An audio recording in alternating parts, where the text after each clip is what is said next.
बहुत प्यार करता है। दो स्थिति में मन भागता है और साधक को गिरा देता है। तो साधक का निश्चय होना चाहिए कि अब या तो प्रियाजू की मुस्कान, नहीं तो प्राणों का समर्पण। अब सौदेबाजी मन से नहीं होगी। अब हम जलने के लिए तैयार हैं।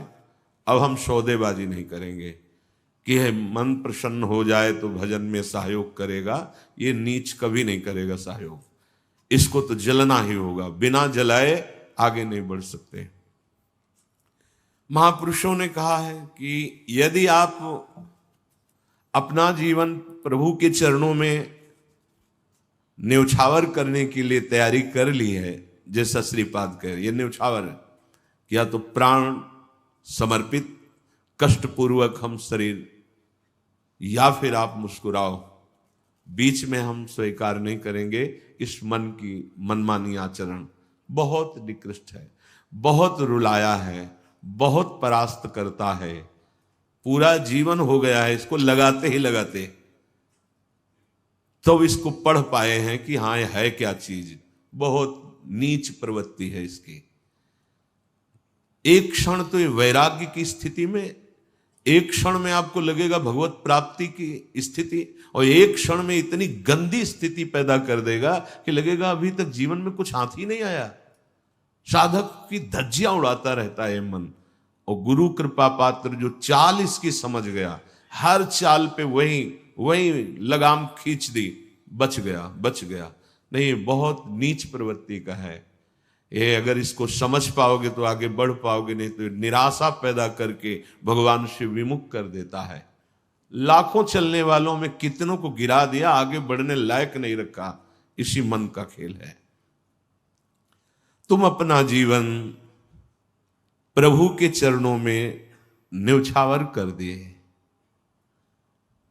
अब उनकी कृपा की बाट जोहते हुए मस्त रहो।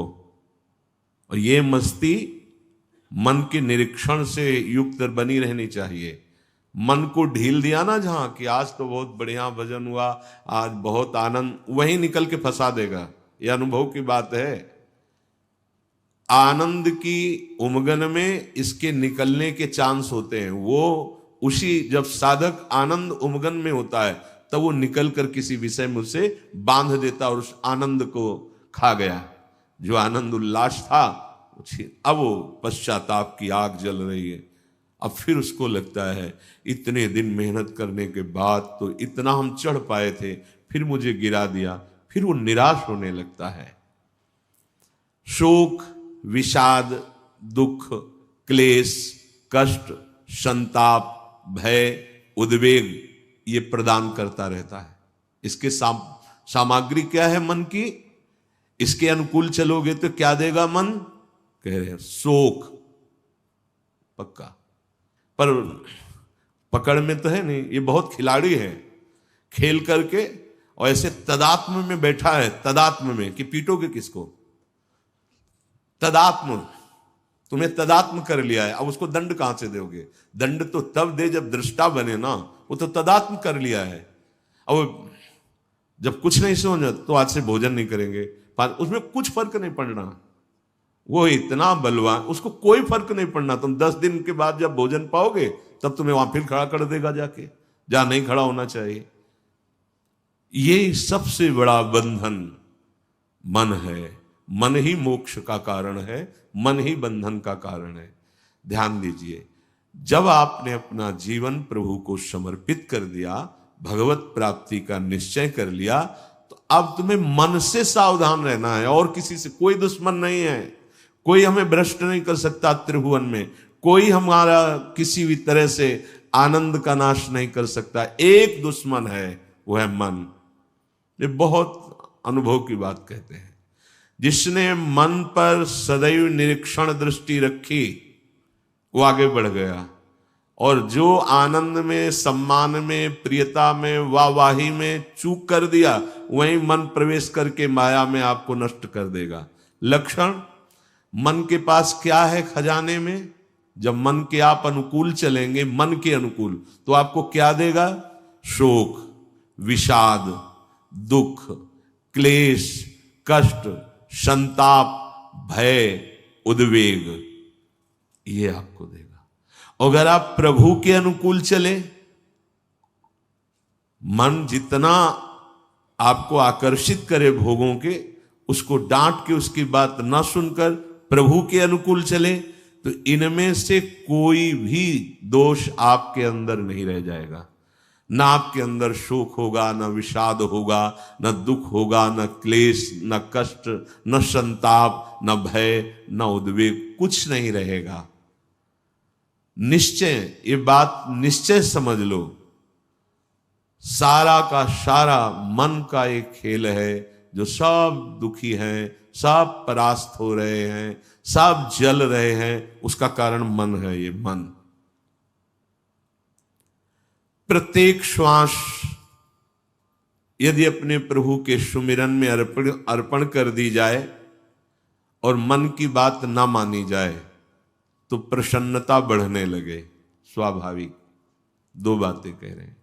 पहली बात तो हर श्वास में नाम जप चले। दूसरी बात, मन की बात नहीं माननी है। इससे लड़ना पड़ेगा। बिना लड़े कोई परमार्थ का योद्धा विजय श्री प्राप्त नहीं कर पाता, और ये बहुत रुलाता है, बहुत दुख देता है। यही प्रतिकूल हो जाता है। पहले फुसलाएगा आपको, तन्मय करेगा, इसे छू लेते हैं, इसे देख लेते हैं, इसे भोग लेते हैं, बड़ा सुख मिलेगा। और आपने यदि उसके अनुकूल कर लिया तो वही फिर शोक, विषाद, दुख, क्लेश, अशांति ये फेंकेगा। अब तन्मयता में वो तुम्हारे बैठ गया है, तुम उसको अपने तन्मयता में ले लिए, तो अब बाहरी दृष्टि रहती है, चलो फिर आज से अन्न नहीं खाते, आज से मौन हो। कुछ फर्क इस पर नहीं पड़ेगा तुम्हारे मौन से, तुम्हारे अन्न त्याग से। इस पर एक बात केवल, इसकी बात माननी नहीं है, बस। हम ये सब करके देखे हैं। कई वर्ष अन्न जुबान में नहीं, आलू गुड़ जो मिला गांव, कुछ फर्क इस पे नहीं पड़ता। ये सब करके देखा है। बस चतुर सावधान वही जो हर श्वास नाम जप करके इसके खिलाफ रहता है। अब देख लो इसकी खिलाफत करना कितना कठिन बात है। मनोवेग है ये। इस वेग को जो सह गया उसको महात्मा, टूट गया वही दुरात्मा बना देता है। बहुत निंदनीय आचरणों से युक्त है मन। आप देख लो, अगर इसको सुधारना चाहते तो इसके खिलाफ कमर कसनी पड़ेगी आपको। जबरदस्ती इसको भजन में लगाना पड़ेगा और इसकी बात नहीं माननी होगी। नाम में बड़ी सामर्थ्य है। मतलब ये जो हम कह रहे हैं, अब कैसे तुम्हें स्थिति कैसे बताएं, ये बड़ी ऊंचाई से गिरा देता है मन। ये कोई छोटी मोटी शक्ति नहीं है मन। इंद्रियाणाम मनश्चास्मि, ये भगवत स्वरूप है। ऐसा खेल रचा गया है माया का, ऐसा रचना रची गई कि अगर इसका सपोर्ट ना करो तो जीना मुश्किल है। ध्यान देकर देखो, सारा खेल तो इसी के अंतर्गत, और सपोर्ट करो तो जीना मुश्किल है। अब निकलो इस खेल से, निकलो तो परम पद मिल जाएगा। बस जिसने नाम जपा, हरिराम व्यास जी एक पद में कहते हैं, नियंता पतितन को हरि नाम। यही हमारे अंदर कमी हो रही है, इसीलिए हम हार रहे हैं मन से। हम इन सब बाहरी बातों को कोई महत्व नहीं देते। एक है, केवल एक, वही अनेक रूप रखकर तुम्हारे सामने आ रहा है, छुपा छुपी का खेल खेल रहा है। ये अगर मान सम्मान प्रतिष्ठा है, नाटक है माया का, कुछ इससे नहीं होने वाला। कोई इससे आत्म शांति नहीं प्राप्त होती, इससे आत्मानंद की अनुभूति नहीं होती। ये उपलब्धि ना मान ली जाए, हाँ, कि बहुत ऐसा, ये सब स्वप्न है, स्वप्न है। वो एक जादूगर विविध रूपों में आके कह रहा है, पहचान, अगर मेरे मार्ग का पथिक है तो पहचान, मैं तेरे सामने हूं। तो पहचानना तो भूल जाते हैं। अरे बहुत बड़ा सूक्ष्म खेल है। जीत गए तो ब्रह्मा भी नमस्कार करेंगे, ये ऐसा खेल है। भगवत नाम में इतनी सामर्थ्य, हरिराम व्यास जी, नियंता